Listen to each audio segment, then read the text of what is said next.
France Culture. Le cours de l'histoire. Xavier Mauduit. Histoire de frontière entre la Russie et l'Ukraine. En 1710, les Cosaques de l'Ukraine adoptent un texte intitulé « Pacte et constitution des lois et libertés de l'armée Zaporog ». Le deuxième article concerne les frontières.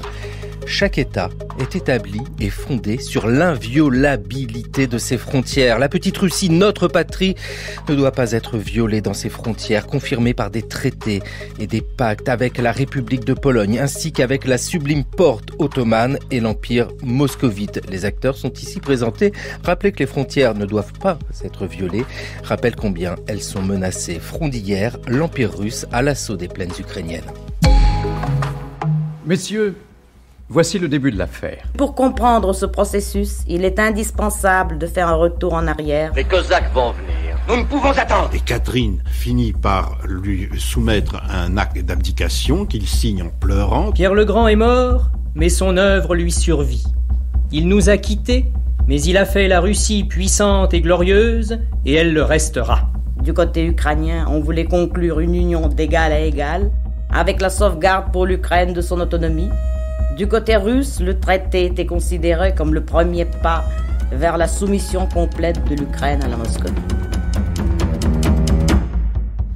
L'Ukraine, la Moscovie.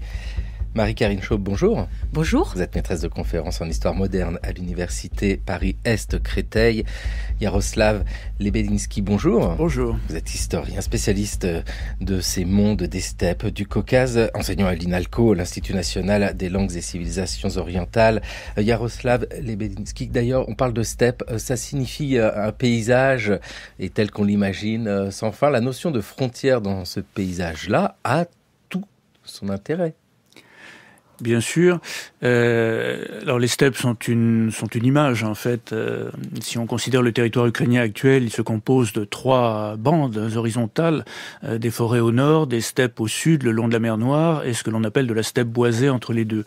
Et le fait est que l'Ukraine n'a pas de frontières naturelles. On peut chercher à la situer entre différents grands objets géographiques, la mer Noire, le système fluvial de la Vistule, le Don et le Donetsk, etc. Elle n'a pas de frontières naturelles et c'est un élément qui a beaucoup joué dans son histoire. Oui, parce qu'on le sait bien, hein, les frontières sont des inventions humaines et une montagne ou un fleuve n'est pas destiné à devenir une frontière. Au contraire, d'ailleurs, c'est souvent des zones d'échange, mais bien souvent, ces frontières s'appuient sur ces éléments naturels. Et ici, hein, Marie-Karine Schaub, il n'y en a pas. Frontière, ça signifie séparer 2 ensembles, 2 États.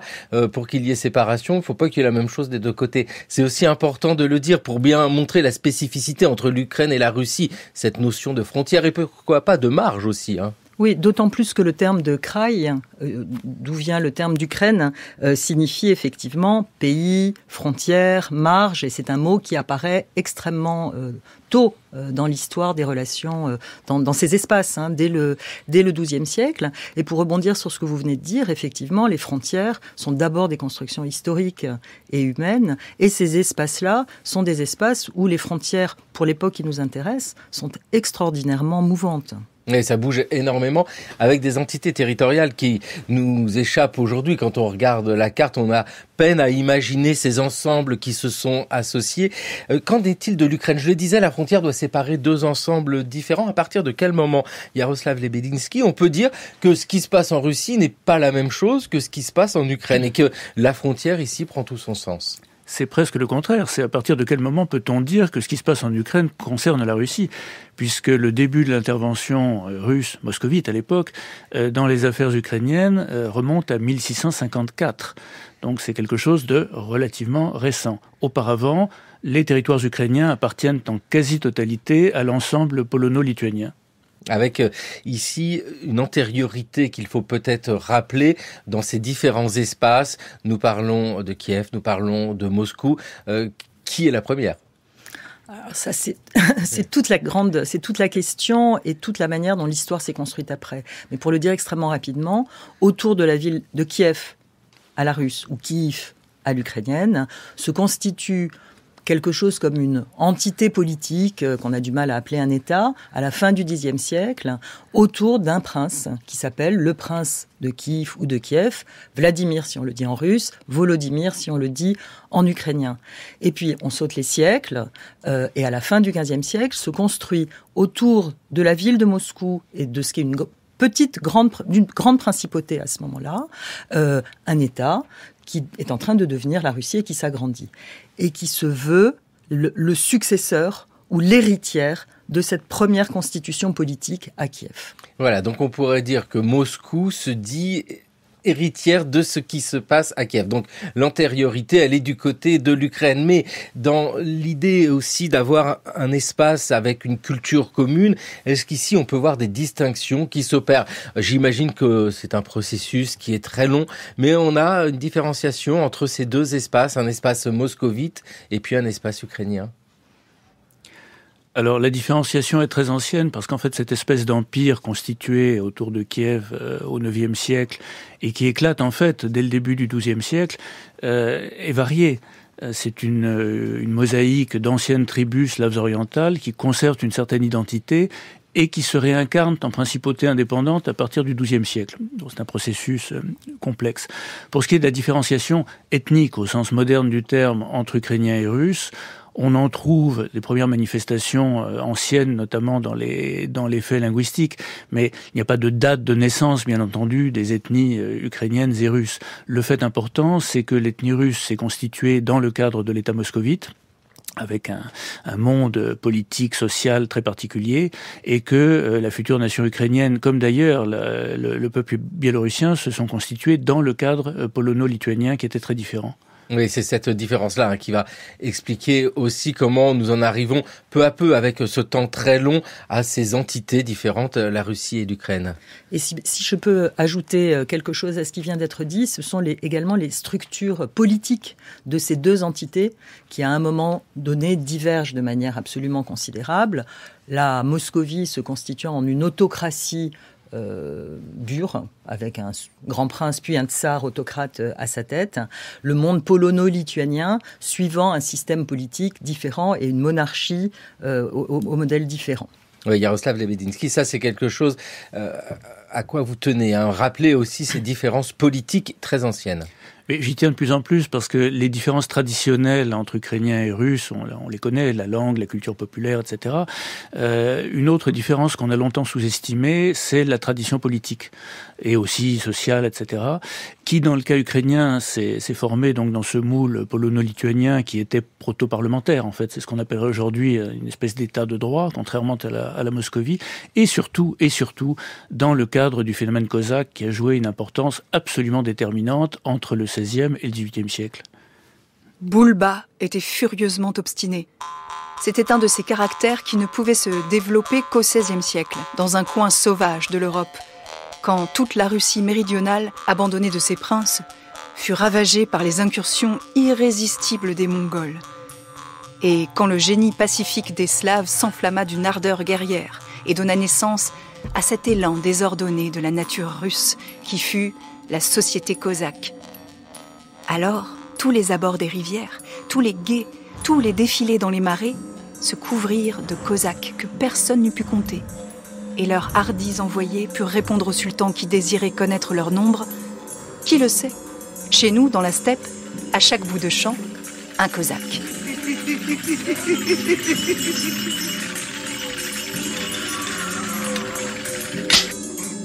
Taras Bulba, par Nicolas Gogol. Nous sommes au 19e siècle, bien sûr. C'est une lecture de Léopoldine H. dans le cours de l'histoire, avec cette figure, celle du Cosaque. Yaroslav Lebedinsky, Histoire des Cosaques, j'ai sous les yeux, c'est votre ouvrage. Là, il faut s'arrêter, je pense, un petit moment sur cette figure des Cosaques. Qu'est-ce qu'un Cosaque, déjà ?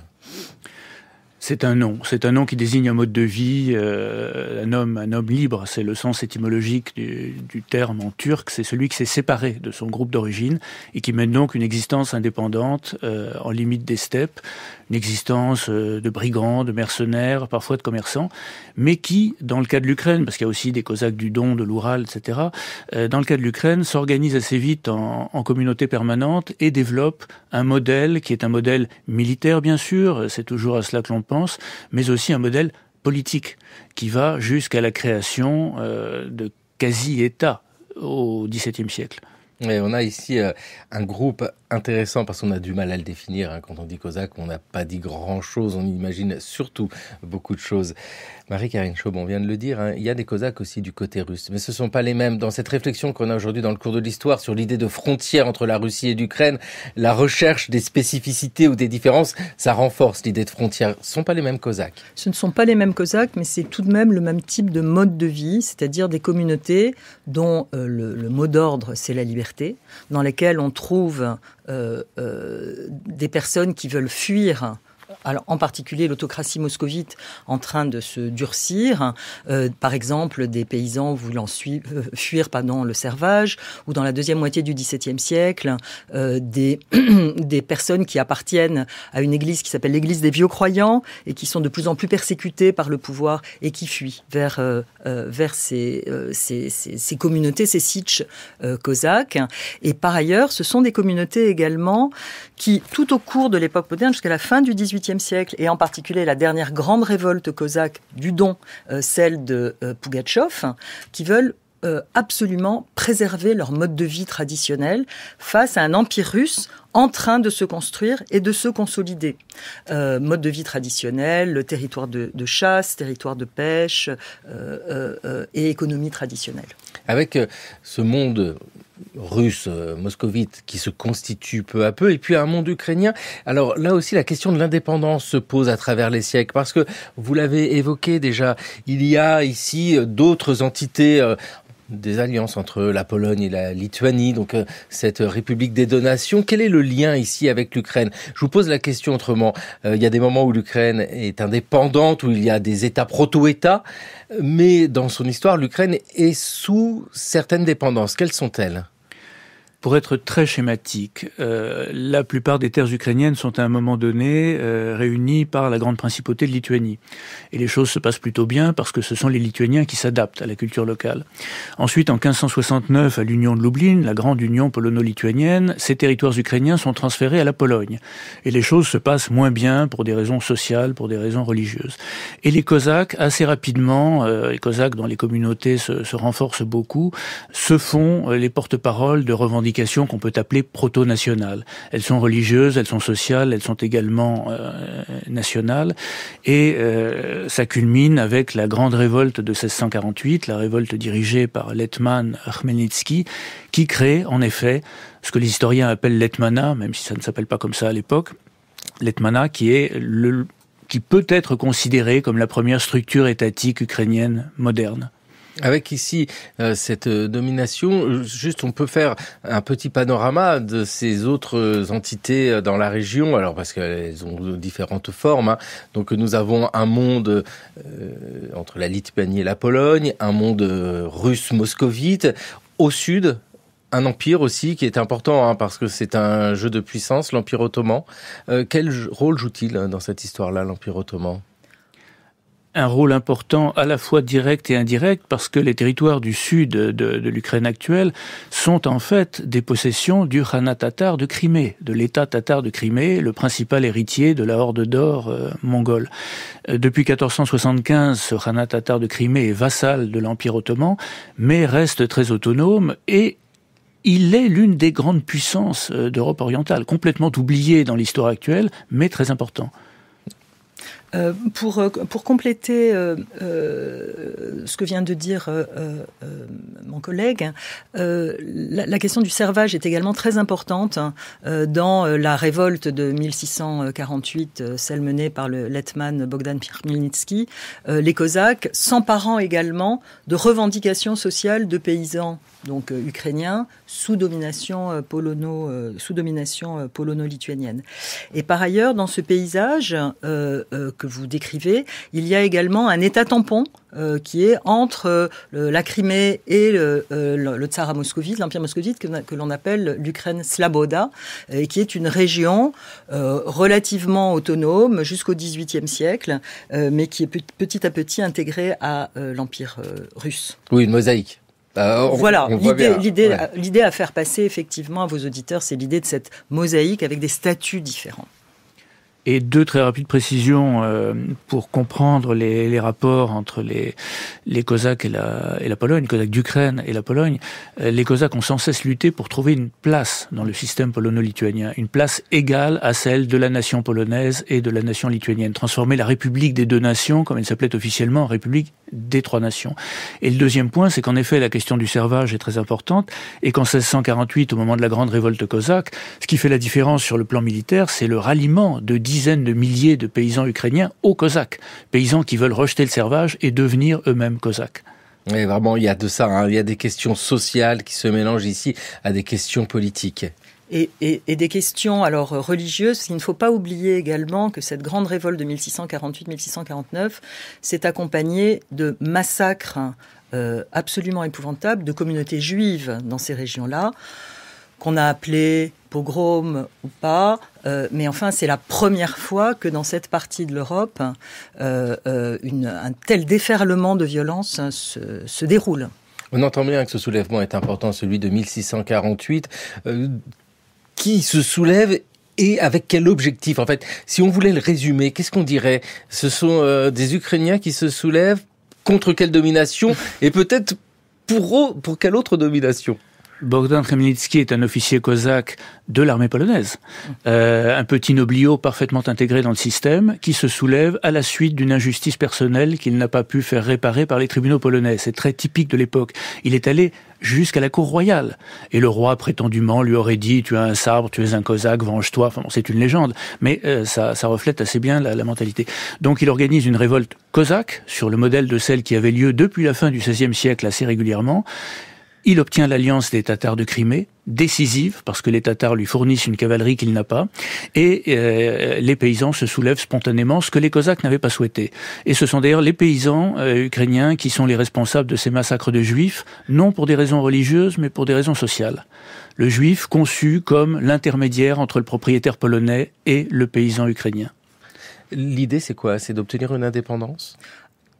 Quand vous avez parlé de jeu de balance entre les différents empires, c'est une politique qui est menée pendant toute cette période, effectivement, par les Cosaques pour essayer d'obtenir des alliances qui leur conviennent. Et là, le jeu ce qui se joue là au milieu du XVIIe siècle, c'est de savoir quelle est la meilleure alliance. Est-ce qu'il s'agit de renouer avec la Pologne-Lituanie après cette révolte-là, ou alors est-ce qu'il s'agit d'aller demander la protection d'une autre puissance, et en l'occurrence le Tsar moscovite, et c'est ça qui se passe, puisqu'on a parlé tout à l'heure du traité de Péréyaslav, et c'est à ce moment-là que les Cosaques se mettent, au fond, sous l'autorité moscovite.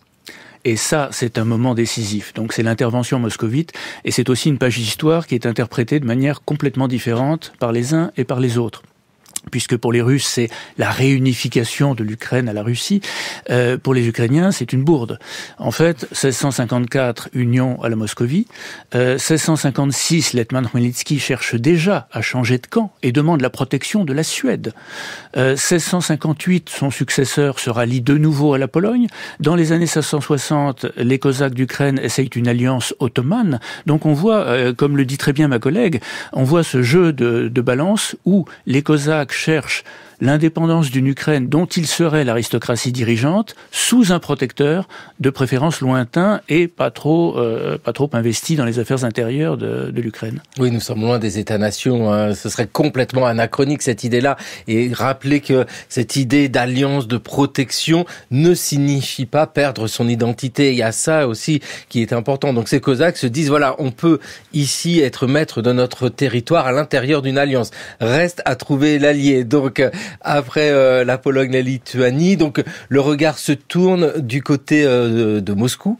Alors, allez-y. Oui, effectivement. Corrigez-moi, s'il vous plaît. Non, pas du tout. Effectivement, il y a un traité signé en 1654 sur lesquels les Cosaques voudraient revenir, mais ce qui est très important, c'est de comprendre que côté moscovite, tout de suite, ce traité est interprété comme une soumission de l'Ukraine cosaque à la Moscovie. Et c'est pour ça que cette date de 1654, dans l'historiographie et dans l'histoire récente, celle du XXe siècle et l'histoire actuelle, est tellement remise en valeur, puisque pour les Russes, le rattachement, la réunification de l'Ukraine à la Russie date de 1654. Ah ouais, un malentendu complet. Hein. Les Ukrainiens, pour le dire simplement, se disent voilà, on choisit notre protecteur, et pour les Russes, c'est ça y est, on a un territoire qui est désormais à nous, si ce n'est complètement, peut-être bientôt.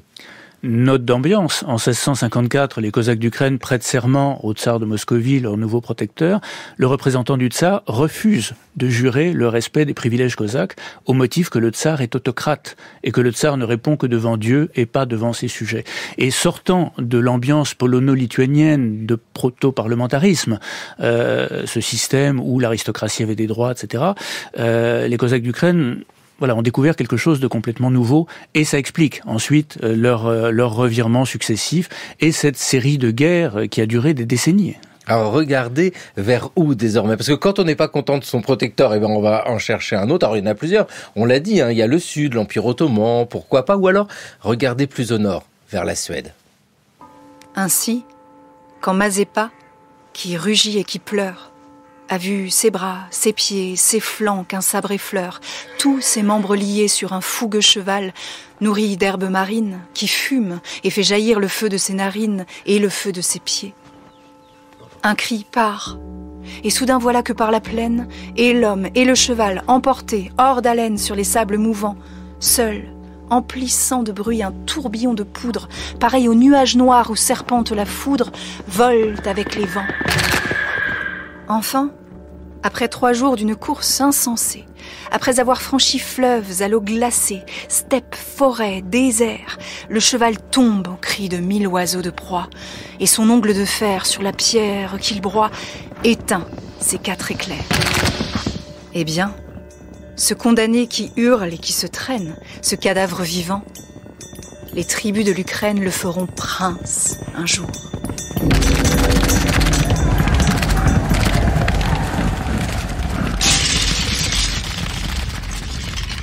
Victor Hugo, lu par Léopoldine H.H., sont des orientales de Victor Hugo. Nous sommes à toute fin des années 1820, c'est-à-dire en plein mouvement romantique, avec l'évocation de Mazeppa qui nous conduit quelques siècles plus tôt. Qui est Mazeppa ? Ivan Mazeppa, c'est vrai que c'était un personnage important dans cette histoire-là. C'est l'Hetman des Cosaques d'Ukraine, c'est leur chef suprême, mais à l'époque, l'Ukraine cosaque n'est plus que la moitié d'elle-même, car en 1666 puis 1686, Moscovie et Pologne, désespérant de trouver un équilibre dans cette épineuse question cosaque, se sont partagés l'Ukraine en suivant à peu près la ligne du Dniepr. Et donc à l'est, Mazeppa reste à la tête d'un hetmanat autonome au sein de la Moscovie, mais diminué territorialement, et avec des visées de réunification très claires. Et ici, il se passe quelque chose qui plaît aux romantiques, parce que la mort de Mazeppa, ou en tout cas la manière dont il est jeté sur les steppes, sur un cheval, ça évoque beaucoup de choses. C'est intéressant aussi de voir combien ces noms-là sont connus, au sens où cette histoire est réellement une histoire européenne qui n'est pas une histoire ignorée. Si Victor Hugo s'en saisit, et comme d'autres en son temps, c'est qu'on connaît ce qui se passe dans la région.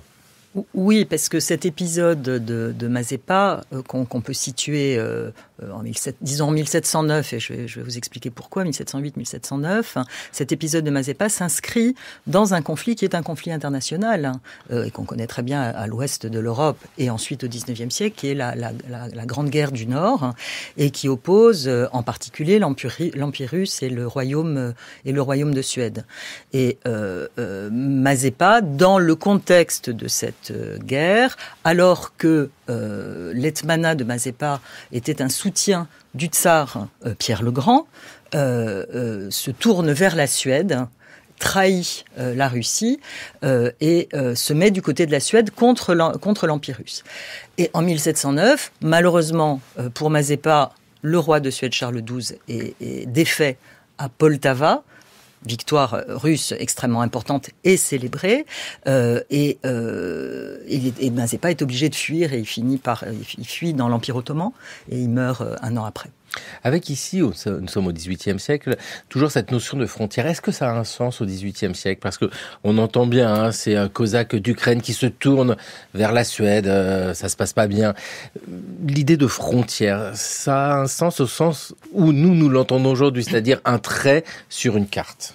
Oui, ça a un sens politique et administratif très clair. Et le problème dans le cas de l'Ukraine et donc de la Russie aussi, c'est que la frontière entre Russie et Pologne est sentie comme illégitime et que de part et d'autre, les héritiers de cet hetmanat cosaque unique de 1648 cherchent la réunification. Et c'est l'une des cartes que Mazepa cherche à jouer. Quant à son changement de camp de 1708, alors bien entendu, les interprétations ukrainiennes et russes divergent totalement là-dessus, mais pas forcément les interprétations des historiens. Il faut savoir que Mazepa est poussé par toute une partie de l'élite cosaque qui voit se rétrécir sans cesse l'autonomie de l'Ukraine. Et on sait que quelques mois avant de procéder à ce changement de camp, une réunion secrète de la direction cosaque a lieu, au cours de laquelle les colonels cosaques, les gens qui dirigent l'hetmanat, lui disent « Nos héritiers maudiront ton âme et tes ossements si tu laisses les Cosaques dans cette servitude ». Et Mazepa, qui est couvert de bienfaits, d'honneurs de toutes sortes, qui est un ami personnel de Pierre Ier, se résout finalement à changer de camp et à tenter cette aventure suédoise qui se termine fort mal. Ça se termine mal, et puis dans le même moment ou dans les années qui suivent, il se passe quelque chose d'important du côté russe, c'est la constitution d'un empire. Alors là, on l'a dit, on est au tout début du XVIIIe siècle avec Mazepa. Dans les années 1720, pour la Russie, on a là un changement de statut qui évoque aussi pour les frontières des évolutions possibles.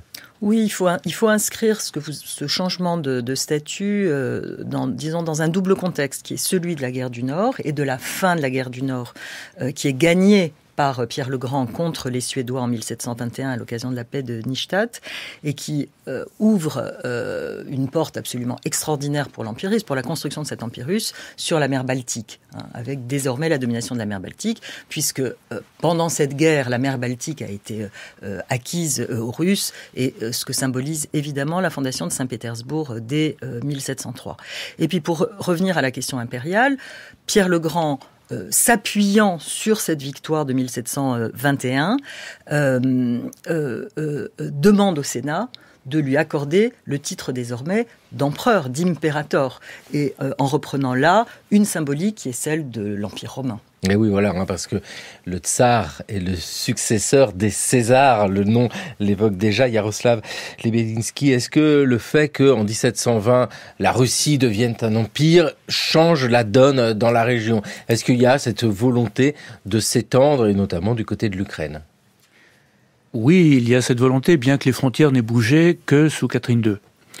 On va certainement en parler ensuite, mais symboliquement c'est très fort, d'autant qu'à l'étranger le nom de Russie commence à se substituer à celui de Moscovie. On parlait encore très fréquemment de Moscovie. Là on a vraiment affaire à un empire de Russie dont le nom est dérivé bien sûr de celui de l'ancienne Russe, l'ancien État kievien médiéval. Donc c'est la revendication d'héritage que l'on connaît bien, qui est très importante dans la construction de l'identité impériale russe. Yaroslav Lebedinsky, vous êtes l'auteur d'un ouvrage intitulé « Les noms de l'Ukraine à travers l'histoire » et on entend bien que cette Russe de Kiev qui devient la Russie, c'est une réappropriation, on pourrait le dire comme ça, de ce nom médiéval du côté de Kiev. Marie-Karine Chaube. Oui, ce que je voulais ajouter sur la fin de l'empire de Pierre le Grand, la fin du règne de Pierre le Grand et le rapport de cet empire à ce qui s'appelle désormais la Petite Russie, c'est un terme qu'on n'a pas encore employé, c'est le fait que jusque-là, les affaires ukrainiennes dépendaient de l'équivalent du secrétariat des affaires étrangères. Et désormais, les affaires ukrainiennes dépendent directement du Sénat. C'est-à-dire que le secrétariat des affaires ukrainiennes dépend directement du Sénat. Ça devient donc une affaire intérieure de l'Empire et non plus une affaire extérieure. Et ça, symboliquement, c'est très important. Et parallèlement, l'hetmanat perd pan par pan son autonomie politique, son autonomie financière, son autonomie douanière, et il est sur la voie d'une provincialisation. On voit vraiment ce changement majeur qui s'opère au XVIIIe siècle dans ces rapports entre la Russie, désormais un empire, et l'Ukraine. Nous allons croiser à la suite de cette émission, tant et tant de personnages. Catherine II, on l'a dit, Potemkin aussi, bien sûr, parce que c'est cette histoire-là qui nous intéresse, celle des frontières entre l'Ukraine et la Russie, des frontières évidemment mouvantes. On est obligé de porter un regard sur le temps ukrainien créé en 2004 au sein du Centre d'art contemporain de Kiev. 3 femmes, un homme, et on l'entend, la reprise d'éléments traditionnels de l'Ukraine, des Cosaques. Aujourd'hui, dans le cours de l'histoire sur France Culture, une émission réalisée par Thomas Beau avec à la technique Sofiane Aktib. Et aujourd'hui, dans le cours de l'histoire, nous nous intéressons aux frontières entre l'Ukraine et la Russie, avec ce moment, et on l'entend bien, très important du XVIIIe siècle, quand à partir de 1721, la Russie devient un empire. Et ça change la donne. Et c'est vrai que, vous nous le disiez, Marie-Karine Chaube, ici, l'Ukraine se provincialise. La notion de frontière, dès lors, devient une frontière intérieure aux yeux des Russes ? Aux yeux des Russes, je ne sais pas. En revanche, aux yeux des souverains, très certainement. Merci de la subtilité, c'est intéressant, vraiment. Aux yeux des souverains, très certainement, puisque au cours du XVIIIe siècle, la politique, impériale de Pierre le Grand et colonisatrice de Pierre le Grand se continue. Alors, pour l'Ukraine, avec un moment entre, disons, le règne de Pierre le Grand et celui de Catherine II dans la deuxième moitié du XVIIIe siècle, un moment où une forme d'autogestion est à nouveau à peu près possible, mais une politique d'expansion impériale qui se poursuit sous Catherine II à partir du moment où elle monte sur le trône après son coup d'État en 1762, ça très certainement. Oui, parce que Catherine II chasse, on va le dire, son époux, Pierre III. Je vais vous dire... Elle le tue. Oui, elle le tue. Non mais alors attendez, elle le tue. Vous savez comment on peut tuer un homme ? Alors physiquement, ça j'imagine qu'on a tous vu dans les films des manières de faire, mais alors le tuer symboliquement dans les mémoires. Écoutez bien ce que nous raconte Henri Troya. Henri Troya, l'écrivain, bien sûr, né à Moscou. Il connaît bien la région. Et qui nous raconte cette mort de Pierre III. L'impératrice Élisabeth tenait Catherine en lisière en tant que grande duchesse. Et Catherine avalait toutes les couleuvres, acceptait toutes les avanies parce qu'elle avait, dès le début, l'idée absolument inflexible qu'un jour ou l'autre, elle régnerait sur ce peuple. Ce qui l'intéressait, ce n'était pas le lit, c'était le trône. Le pouvoir, à la mort de l'impératrice Élisabeth, est allé, bien entendu, à l'héritier légitime, c'est-à-dire Pierre, qui est devenu Pierre III.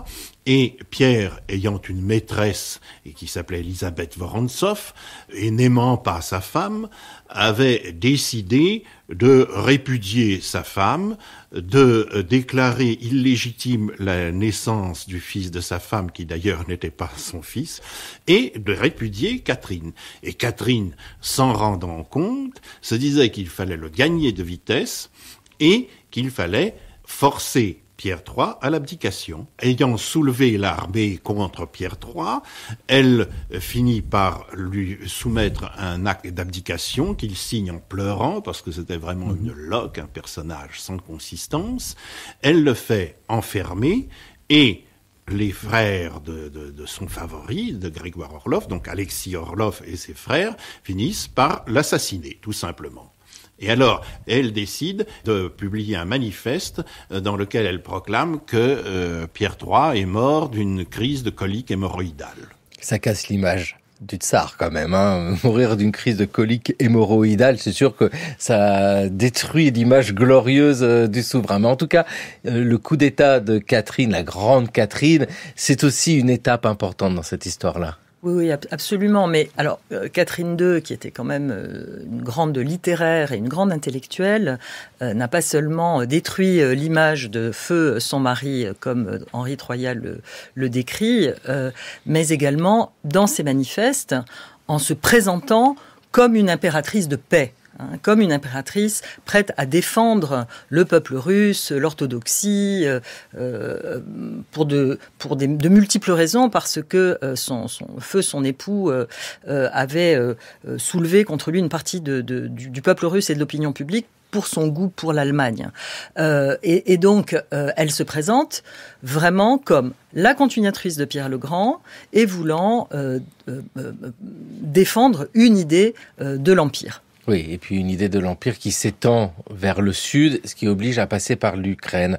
Jaroslav Lebedinsky, est-ce qu'on peut dire que dans ce XVIIIe siècle, avec l'expansion russe, alors on a parlé de Pierre le Grand, Catherine le Grand désormais, il y a l'idée de faire disparaître l'Ukraine, au sens de l'englober dans l'Empire russe, mais comme entité russe complète, ou alors est-ce que ça demeure quand même quelque chose de spécifique? Il y aurait beaucoup de choses à dire. La première, c'est que les deux souverains auxquels les Russes accolent cet adjectif de grand sont ceux qui ont le plus contribué à la destruction de l'autonomie cosaque en Ukraine. Un poème de Shevchenko consacré à ça. Ensuite, oui, il y a cette volonté d'effacement. Alors, chez Pierre Ier, c'est probablement purement pratique, après la trahison, entre guillemets, de Mazepa. Chez Catherine II, c'est une politique délibérée. Elle veut aligner de toute façon tout l'Empire sur un modèle juridique unique, et l'Hetmanat et aussi les Cosaques zaporogues du Sud, qui sont une autre communauté, sont des menaces. Ils représentent des espèces d'anti-modèles qu'il faut à un moment donné faire disparaître. Et de manière très significative, après l'abdication forcée du dernier hetman d'Ukraine, Rozumovsky, en 1764, l'impératrice publie un manifeste où il y a cette phrase que le nom des hetmans disparaisse. Il y a une volonté d'effacer plus d'un siècle d'histoire ukrainienne, d'histoire politique ukrainienne. Mais on ne peut pas effacer ce qui est factuellement là. Le trait de plume ne suffit pas, parce que ces Cosaques sont toujours là. Et ces Cosaques ukrainiens, on peut dire qu'ils sont porteurs de cette idée. Alors, d'indépendance, c'est difficile, on l'entend bien ici, mais en tout cas qu'il existe quelque chose qui est l'Ukraine au cœur de ce monde qui est en train de grandir, qui est l'Empire russe.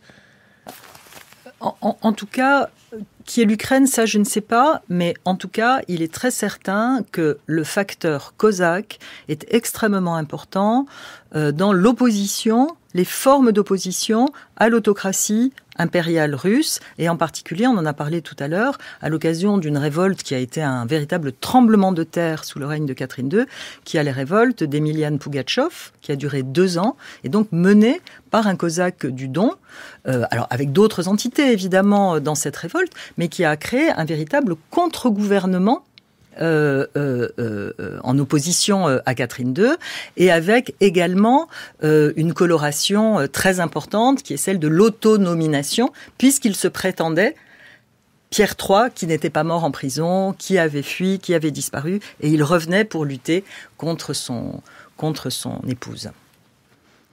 Alors, en Ukraine, les structures cosaques ont été totalement abolies par Catherine II en plusieurs étapes, 1764, 1775, les années 1780. Et à partir de ce moment-là, les Cosaques sont devenus un mythe. Ils sont devenus la base du mythe national ukrainien et la première base du patriotisme moderne ukrainien au XIXe siècle. Ce sont eux qui portent encore cette idée que vous nous avez racontée de liberté, ou en tout cas cet héritage historique de l'élection, de la discussion, en opposition à l'autocratie russe. Ils sont toujours porteurs de cela ? Alors, ils ne le sont plus puisqu'ils n'existent plus en tant que tels, mais les Ukrainiens se revendiquent tous comme des descendants, comme des héritiers de ces Cosaques, même dans des régions qui n'avaient jamais connu de présence cosaque, comme en Galicie, tout à fait à l'ouest. Et moi, je suis persuadé qu'un certain nombre de réflexes politiques et autres des Ukrainiens actuels sont dus très largement à cet héritage cosaque intériorisé pendant des siècles. Les révolutions de 2004, de 2014, la guerre actuelle en ont donné d'abondantes illustrations. C'est-à-dire que aujourd'hui, dans le fonctionnement démocratique, on va dire, mais le mot est difficile à manipuler, mais avec la volonté de liberté, la réflexion, la discussion, le choix dans une communauté qu'on peut voir aujourd'hui en Ukraine, nous aurions l'héritage de cette tradition, ou en tout cas d'un idéal cosaque. C'est l'autodiscipline, c'est la capacité à s'organiser, à réagir en petits groupes, c'est la volonté en effet de choisir ses dirigeants, l'absence totale de sacralisation du pouvoir, contrairement à ce qui se passe en Russie, le droit de renvoyer ses dirigeants lorsqu'ils ne sont pas satisfaisants, etc., etc. Il fallait voir cette scène surréaliste de choix, en fait d'approbation par la foule à Kiev des nouveaux ministres en 2014 à l'issue de la seconde révolution et de la fuite de Yanukovych. C'était davantage la Sich Zaporogue du XVIIe siècle qu'une démocratie parlementaire moderne. Et dans la manière de faire la guerre, est-ce que l'on peut évoquer cela aussi, la manière dont les Ukrainiens, les Ukrainiennes d'aujourd'hui se battent?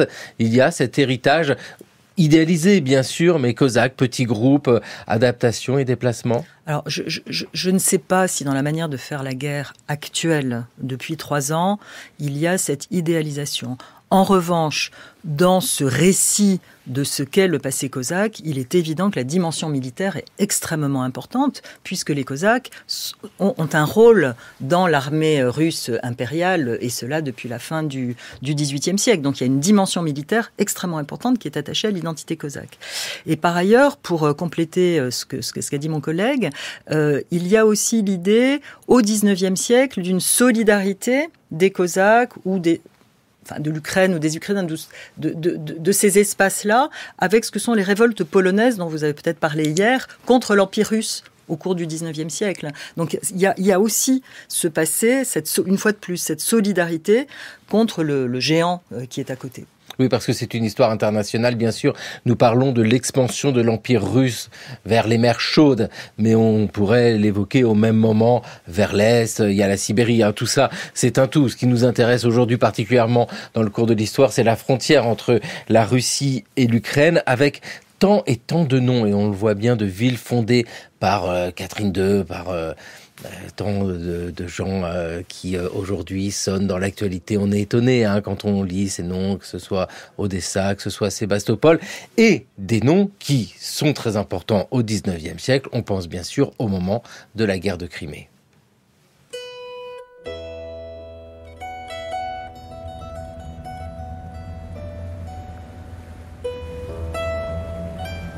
Vous contemplez les masses de ces vaisseaux aux coques rayées, disséminés, près ou loin, dans la rade et les petits points noirs des chaloupes qui évoluent dans l'azur radieux.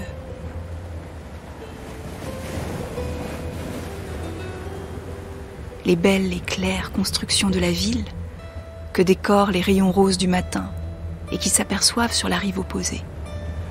La ligne blanche d'écume de la jetée et des vaisseaux coulés qui laissent apparaître ça et là de tristes bouts de mât. Au loin, la flotte ennemie qui semble barboter à l'horizon cristallin de la mer. Les vagues écumantes dans lesquelles bondissent les globules salins que soulèvent les rames. Vous prêtez l'oreille au bruit cadencé des avirons, aux voix qui parviennent jusqu'à vous à travers les flots, au fracas majestueux du canon qui, semble-t-il, grandit à Sébastopol. Et Léon Tolstoï, récit de Sébastopol en 1855 au moment de la guerre de Crimée, quand la France, le Royaume-Uni et l'Empire ottoman coalisé souhaitent cesser l'expansion de la Russie. Cette expansion russe, Yaroslav Lebedinsky, peut-on dire qu'elle a commencé un siècle plus tôt, en gros, avec la Grande Catherine ? Catherine II a conduit une étape décisive de cette expansion, d'une part vers le sud, vers la mer Noire, avec l'annexion des steppes ukrainiennes et de la Crimée, et puis simultanément vers l'ouest, avec la liquidation en 3 étapes de la Pologne, et donc la récupération par la Russie de l'essentiel des territoires ukrainiens, à l'exception de la Galicie qui devient autrichienne lors du premier partage en 1772. Oui, parce qu'il faut rappeler, c'est vrai, vous avez raison de le dire, le règne de Catherine II correspond au partage de la Pologne avec ici, et toujours l'effet focus et l'effet loupe qui nous fait oublier ce qui se passe ailleurs, mais un contexte général à prendre en compte. Alors, ce regard vers le sud porté par la Russie depuis Pierre le Grand, mais Catherine II principalement, on le retrouve dans ce milieu du 19e siècle avec la guerre de Crimée, là, ce que Léon Tolstoï évoquait ici. Ça signifie quoi, des frontières entre la Russie et l'Ukraine, sachant que la Crimée, c'est encore un enjeu contemporain? Au milieu du 19e siècle? Oui, au milieu du 19e siècle. Elle est considérée russe par les Russes? Ah oui. Vraiment. Oui, depuis l'annexion de 1783, cette région, la péninsule ou la presqu'île de Crimée, est devenue même un gouvernement appartenant à l'Empire russe qui s'appelle la Nouvelle-Russie. Novorossia, avec comme premier prince, premier gouverneur, celui qui avait initié cette politique, conseillé Catherine II, en l'occurrence Grégoire ou Grigory Potemkin, qui était son favori. Mais voilà, parce que nous avons ici donc des territoires qui sont considérés russes par les Russes et qui, dans le même temps, et c'est peut-être ça où il faut rappeler les subtilités cosaques, sont-ils considérés ukrainiens par les Ukrainiens ou cosaques par les Cosaques? C'est poser la question en fait de l'identité ukrainienne. Elle en est où cette identité-là ukrainienne au XIXe siècle? Elle est en train de prendre sa forme moderne. Alors, il n'existe pas d'Ukraine politique. Les structures cosaques ont disparu. Il n'y a pas de territoire qui soit officiellement qualifié d'ukrainien au sein de la Russie. Les Ukrainiens ne sont pas reconnus comme un peuple distinct. Leur langue n'est pas reconnue. Elle sera même interdite à partir des années 1860.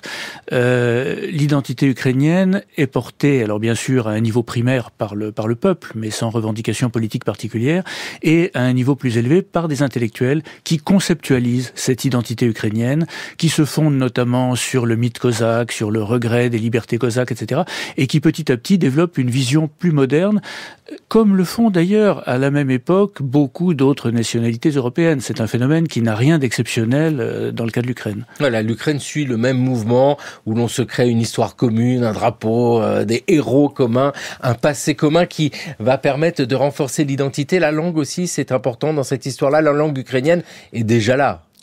Oui, elle est là depuis très longtemps, et elle commence à être écrite dans les années 1830-1840 sous sa forme populaire. C'est-à-dire que les écrivains ne s'efforcent plus de se rapprocher de l'ancienne langue d'église archaïque ou de la langue de chancellerie de l'époque cosaque. Ils écrivent ce que parlent les paysans, tant à l'est du côté russe qu'à l'ouest du côté autrichien, sous des formes très voisines. La langue littéraire ukrainienne moderne est née. Et peu de temps, en fait, après la langue russe qu'avait, par exemple, formalisé Pouchkine. Oui, parce que voilà, c'est le mouvement qui est le même aussi en Russie, ces identités qui se renforcent. Oui, parce que le grand poète ukrainien Taras Shevchenko est juste postérieur à Pouchkine. Oui, ça se constitue à peu près au même moment.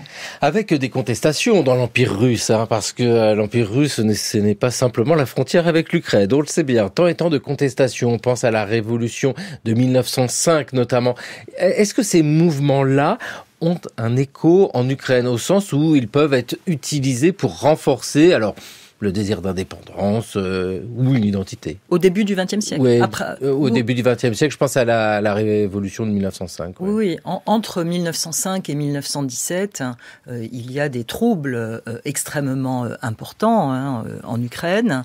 Et le début, on a parlé jusque-là d'une identité qui était d'abord une identité culturelle, avant d'être une identité politique avec un désir d'indépendance. Après 1905, il y a des députés ukrainiens qui rentrent à la Douma et commencent à se constituer.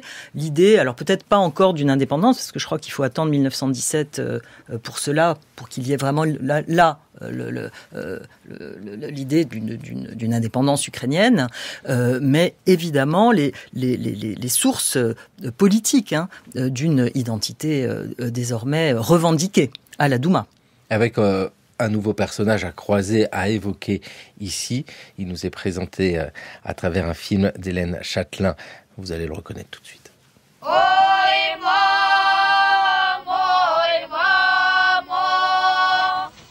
10 ans de détention n'avaient en rien ébranlé ma foi dans la force créatrice d'un travail libre, fondé sur l'égalité et la solidarité.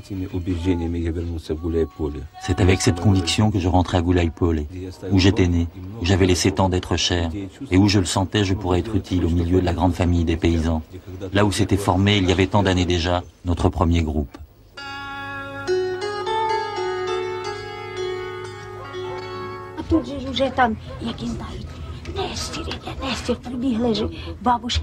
Ceux qui savaient disaient « Nestor est arrivé ». Ils l'ont dit à la grand-mère. Et lui, il arrive avec sa veste, son sac sur l'épaule. Et quand il est devant la maison, il vide son sac. Rien que des livres et des journaux. C'est avec ça qu'il est arrivé de prison. Nestor Makhno, ici un personnage de cette histoire qui nous le présente. Alors, allez-y, Yaroslav Lebedinsky. Alors, je ne suis peut-être pas le mieux placé parce que j'ai une allergie profonde à ce personnage, alors qu'il est souvent vanté en France comme un héros de l'anarchie, qui en effet a constitué une armée anarchiste en Ukraine en 1918 et a occupé une partie du territoire ukrainien méridional. C'est un personnage qui a eu une action essentiellement destructrice, qui a été une sorte de supplétif des bolcheviks et qui a énormément de sang sur les mains, contrairement à ce qu'il a lui-même réécrit de son histoire dans ses souvenirs. Oui, parce qu'il est mort en 1934 en France. En France, oui. Il est mort ici avec un personnage clivant. Je pense que je vais recevoir 2-3 mails, ne serait-ce que par cette intervention. Non, mais parce qu'on sent bien que, et c'est cela l'histoire aussi, ce sont des récits différents. Avec ce personnage, on a quelqu'un qui a combattu les Russes blancs, cette Russie qui s'opposait aux bolcheviks, et qui a combattu l'armée rouge, mais pas autant que vous le pensez. Et qui a totalement sous-estimé la dimension nationale du problème ukrainien, ce qu'il a reconnu une fois en exil. Son mouvement anarchiste n'avait aucune coloration nationale, puisque pour lui, tous les États étaient en fait des systèmes d'oppression. Il s'y est intéressé un peu tardivement. Voilà, avec cette idée qui est importante dans une lecture internationale ou internationaliste des mouvements politiques, c'est vrai que la nation n'a pas vraiment sa place. Avec Marie-Karine Schaub, une Ukraine indépendante, 1917, c'est la révolution bolchevique en Russie, et donc nous avons ici un territoire. Qu'en est-il de la frontière? Comment ça se construit? Parce que c'est compliqué ici, il faut prendre une décision. Donc, étant donné que ce sont deux entités alliées, la question de la frontière ne pose pas vraiment de problème. Là, la frontière, et on est en histoire contemporaine, c'est le résultat quand même d'un conflit armé. C'est-à-dire que là, le dessin de la frontière se fait à la suite d'une campagne militaire et de décisions politiques. Et que une fois que l'Ukraine entre dans le giron de ce qui se constitue au début des années 1920, l'Union des républiques socialistes soviétiques, à partir du moment où l'Ukraine est une république socialiste, cette frontière-là existe, mais elle ne pose pas de problème au sens où c'est presque une frontière intérieure. La première frontière internationale de l'Ukraine, c'est celle du traité de Brest-Litovsk. Oui. C'est le moment où l'Ukraine indépendante est attaquée par la Russie bolchevique, qui veut évidemment garder son contrôle sur les ressources ukrainiennes, et ne lui échappe que grâce au soutien allemand et austro-hongrois, cette paix séparée, négociée en toute hâte à Brest-Litovsk, et qui permet à l'Ukraine de bénéficier d'un an de répit jusqu'à la fin de la Première Guerre mondiale. Et en fait, le tracé de la frontière ukraino-russe sera très largement repris ensuite à l'époque soviétique, entre Ukraine soviétique et Russie soviétique, où ça devient effectivement une limite interne, sans grande importance réelle. Je comprends bien ces deux temps. Donc, premier temps, c'est le conflit armé, l'Ukraine contre la Russie bolchevique. La frontière est dessinée, mais c'est le fruit, comme vous le disiez, de ce combat. Et que, une fois que l'Ukraine devient une république soviétique, voilà, c'est dans le giron, ça pose moins de problèmes. Et ce qui est important, c'est de savoir que cette frontière existe toujours, même à l'intérieur de l'URSS. Oui, et c'est d'autant plus important que certains territoires de cette Ukraine, et c'est ce qui génère le conflit actuel, certaines parties de ce qui est devenu la République soviétique d'Ukraine est donnée, une partie de la République de Russie est donnée à l'Ukraine, en l'occurrence la Crimée, en 1954 par Khrouchtchev. Et ce qui, après, en 1991, crée cette Ukraine qui est également une mosaïque de territoire et que revendique désormais la Russie, enfin à partir de 2014. Quand en 1956, la Crimée se voit l'Ukraine se voit offrir la Crimée, on est étonné, on se dit pourquoi la Russie s'en sépare. À ce moment-là, on peut donner une explication ? Oui, on peut même en donner plusieurs. Il y a l'explication machiavélique de la Russie voulant renforcer le pourcentage de population russe et russophone en Ukraine. C'est un but de russification à long terme, puisque la Crimée a une majorité russe à la suite de la déportation des Tatars de Crimée en 1944. Il y a une explication beaucoup plus rationnelle et immédiate, elle est économique. La Crimée n'est pas autosuffisante économiquement, elle est complètement dépendante de son arrière-pays en termes d'approvisionnement, même en eau. Et donc, il a paru logique à ce moment-là de la rattacher à la République d'Ukraine. Les Ukrainiens, précédemment, ont eu des attitudes diverses à l'égard de la question criméenne. Et ils reconnaissaient tout à fait que ce n'était pas un territoire à majorité ukrainienne. Or, dans l'esprit ukrainien, la frontière ukrainienne a toujours été déterminée par des données ethno-linguistiques. En fait, là où il y avait une majorité ukrainienne, c'était l'Ukraine, etc. Donc la Crimée était une exception. En revanche, certains Ukrainiens, certains hommes politiques ukrainiens pensaient que stratégiquement, la Crimée était nécessaire à l'Ukraine, ne serait-ce que pour ne pas laisser à la Russie une espèce de porte-avions ancré au large. Ce qui signifie que la russification n'a pas fonctionné en Ukraine, au sens où ces Ukrainiens continuent à conserver cette identité ukrainienne. Et en face, pour la Russie, si on reprend l'histoire sur la longue durée, puisque c'était un peu l'objet de notre discussion aujourd'hui, la Crimée... alors que d'un point de vue ethno-linguistique, en tout cas jusqu'à la fin du XIXe siècle, elle n'est ni russe ni orthodoxe. Il faut attendre vraiment la fin du XIXe siècle, le recensement de 1897, pour voir qu'une partie de la population, 40% je crois, est désormais orthodoxe. Mais pas avant, donc un siècle après l'annexion. Mais dans l'esprit russe, depuis 1783, cette région qui n'a rien de russe, en tout cas jusqu'au XXe siècle, et qui est plutôt tatar, est russe. Ah oui, c'est cette évolution-là que l'on voit qui demande une analyse très fine, d'où l'intérêt de l'Atlas historique de la Russie, publié chez Autrement, parce que on a besoin d'avoir des cartes, et merci vivement à tous les deux de nous avoir offert tous ces éléments de compréhension de ces cartes, et même à la radio, on a vu cette évolution de la mosaïque et des frontières. Merci beaucoup Marie-Karine Schaub, merci Jaroslav Lebedinsky de cette très longue histoire des frontières entre l'Ukraine et la Russie. Merci beaucoup à vous deux. Merci à vous. Merci. Prochain épisode dans le cours de l'histoire, la Russie dans le Caucase, histoire d'une mosaïque et donc de plein de frontières. Parmi tous les territoires annexés par l'Empire russe au XIXe siècle, le Caucase occupe une place particulière. Il a laissé une trace profonde tant dans l'histoire littéraire que dans la vie politique de la Russie. La beauté des montagnes et la longue résistance que les habitants des provinces du Nord opposèrent aux conquérants ont inspiré une tradition littéraire où figurent les plus grands noms. C'était le cours de l'histoire sur France Culture, une émission préparée par Jeanne Delecroix, Jeanne Copper, Raphaël Laloum, Maël Vincent Randonnier et Maïwen Guizou. Merci à l'INA, l'Institut National de l'Audiovisuel, pour les archives. Le cours de l'histoire est une émission à écouter, à podcaster, ainsi que toutes les anciennes émissions sur franceculture.fr et sur l'appli Radio France.